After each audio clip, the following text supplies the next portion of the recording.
Баршаңызға сәлем. Бүгін қысқа қияр тұздаудың атылмайтын ең қарапайым әдісімен бөлісемін. Видеоны көрмес бұрын каналға тіркеліп, қазақша контенттің дамуына өз үлестеріңізді қосыңыздар. Ең алдымен банка қақпақтарымызды дайындап алдық.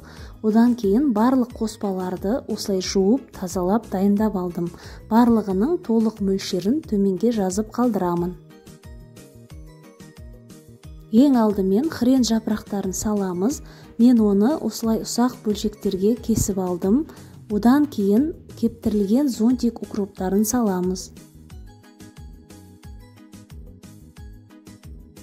3-4 дана сарымсақ саламыз. 2-3 лавр жапырағын, кесілген болгар бұрышын саламыз.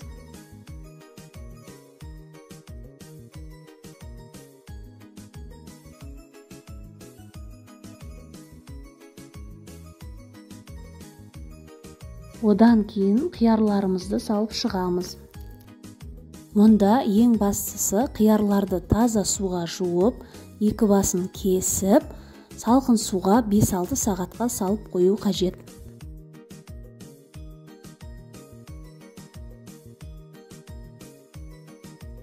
Енді ірі қара бұрышымызды саламыз.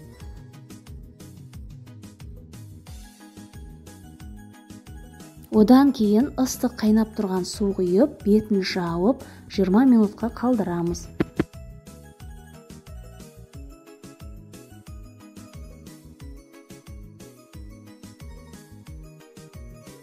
Жиырма минут өткеннен кейін ішіндегі суды төгіп тастаймыз.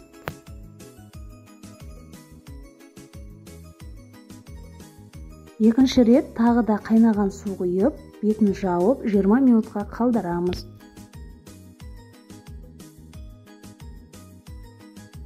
Одан кейін бұл суды да төгіп тастаймыз. Бұл судың бізге қажеті жоқ.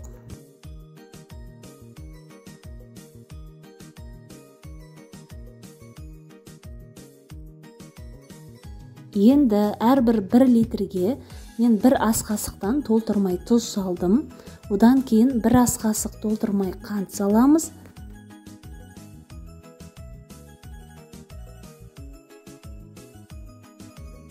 Одан кейін әр банкаға 1 данадан аспирин таблеткасын салып шығамыз.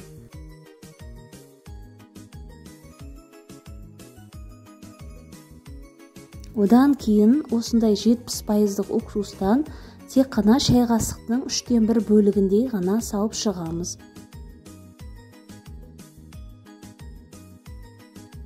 Ең соңында қайнап тұрған ыстық суымызды құйып, арнайы банка жапқыштың көмегімен қақпақтарын жауып шығамыз.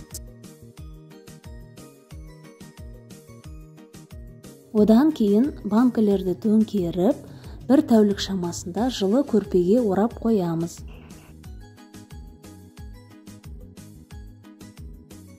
Осымен біздің қысқа арналған қиярларымыз дайын. Міндетті түрде осы әдіспен жасап көріңіздер. Егер видео пайдалы болса, каналға тіркеліп, осы видеоға лайк басып, достарыңызбен бөлісуді ұмытпаңыздар.